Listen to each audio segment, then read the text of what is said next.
ముఖ్యమంత్రిగా ఉన్నప్పుడు పరదాలు కట్టుకున్నారు, వాడిపోయిన తర్వాత ఇంట్లో కూర్చున్నారు తప్పితే మీరు బయట ప్రపంచాన్ని చూడట్లేదు.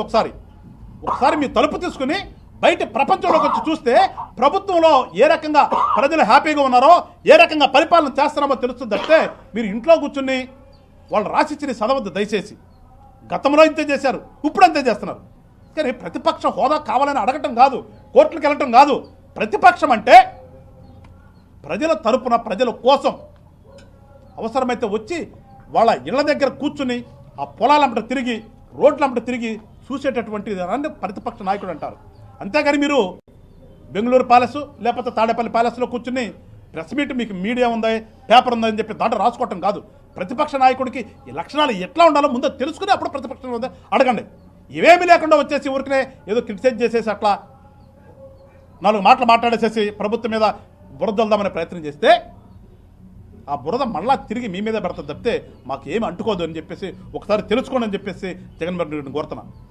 గతంలో ఏదన్నా ఒక ప్రైవేట్ హాస్పిటల్ గవర్నమెంట్ హాస్పిటల్కి వెళ్ళి చూసినటువంటి దాఖలా ఉందా మీరు ఏ రోజునన్నా అసలు పిహెచ్సీలు ఎట్లా ఉన్నాయి, గవర్నమెంట్ సెక్టర్లో గవర్నమెంట్ హాస్పిటల్స్ ఎట్లా ఉన్నాయి, ప్రజలకు వైద్యం అందుతుందా లేదా అని ఏ రోజన్నా రివ్యూ చేసినటువంటి సందర్భం ఉందా మీరు? ఇవాళ రాండి మా గుంటూరు జిల్లా, మా గుంటూరులో ఉన్నటువంటి గవర్నమెంట్ హాస్పిటల్లో ఏ రకంగా గతం కంటే భిన్నంగా ఇవాళ ఉందో ఒకసారి వచ్చి చూసేయాలండి. ఇవాళ లేదంటే మీ నాయకులు అడగండి ఏ రకంగా జరుగుతుందో. ఇంతకని ఊరికని ఆరోగ్యశ్రీ ఏదో డబ్బులు కట్టట్లేదు ఎంతసేపు అన్నా మీకు తెలిసింది డబ్బులు డబ్బులు డబ్బులు డబ్బులు తప్పితే మీ రోడ్ల నుంచి రెండోది రాదు. ఇవాళ ప్రజలకి ఎట్లాంటి మెరుగైనటువంటి సేవలు అందుతున్నాయో ఒకసారి తెలుసుకున్న తర్వాత మీరు ప్రెస్ మీట్ పెడితే బాగుండు. ఎడ్యుకేషన్ ఏ రకంగా ఇవాళ ముందుకెళ్తుందో తెలుసుకుని మాట్లాడితే బాగుండు.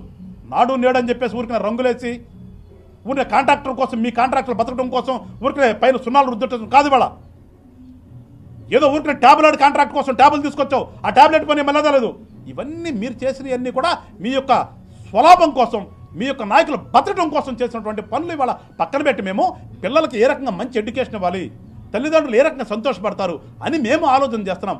ఆలోచన ఒకసారి పరిశీలించండి వచ్చి, అప్పుడు తెలుస్తుంది మీకు ఏం జరుగుతుందో.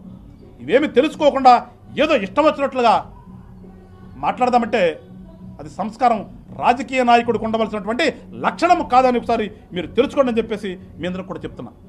ఎందుకంటే మీ నైజం ఎట్లా ఉంటుందంటే పరకామణలో ఏం జరిగింది, చిన్న దొంగతనమేగా అన్నాం. దేవుడి దగ్గర ఉండి లెక్కేస్తూ ఒకడు రూపాయి కొట్టేసినా 2 రూపాయలు కొట్టేసినా అది ఎంత పెద్ద నేరమో దానిని నీ దృష్టిలో చాలా చిన్నది ఏముంది అని అన్నావంటే అతను రాజీ పెట్టిన దాంట్లో కానీ అతను దేవస్థానంలో కొట్టేసిన డబ్బులు కొట్టేసిన దాంట్లో కానీ మీ భాగస్వామ్యం ఎంత ఉన్నదో ఇవాళ మీ మాటలను అర్థమవుతుంది.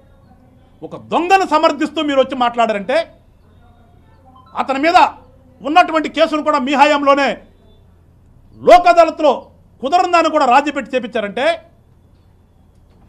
ఆ వ్యక్తి వెనక ఆ వ్యక్తి కొట్టేసిన డబ్బుని ఎక్కడికి వెళ్ళిందో ఏంటి అనేది ఇవాళ స్పష్టంగా ఆంధ్ర రాష్ట్ర ప్రజలకు అర్థమైంది. అంటే ఇంత నీచానికి ఒడిగడతామని అంటే మామూలుగా తెలుసు ప్రజలందరూ కూడా ఏ రకంగా మీరు నీచానికి ఒడిగట్టి ఎన్ని వేల కోట్లు ప్రజల సొమ్ము దోసేశారు. కానీ వెంకటేశ్వర స్వామి సొమ్ము కూడా ఆ దోసేసినాడు వాడి దగ్గర నుంచి మీరు దోసేశారు. చూడండి ఇంతకంటే మించిన గనుడు నిజంగా మనం సినిమా టైటిల్తో చూసాం. కానీ నిజంగా ఇవాళ వాస్తవాన్ని మీరు తెలియపరిచారంటే నిజంగా మిమ్మల్ని ఒప్పుకున్నందుకు వాస్తవం ఒప్పుకున్నందుకు మెచ్చుకోవాలనో లేదా ఇంత నీచానికి ఒడిగట్టినందుకు మిమ్మల్ని మరి రాష్ట్ర ప్రజలందరూ తూ అంటారో ఇది మీ విజ్ఞతకే వదిలేస్తూ మరొకసారి చెప్తున్నాం.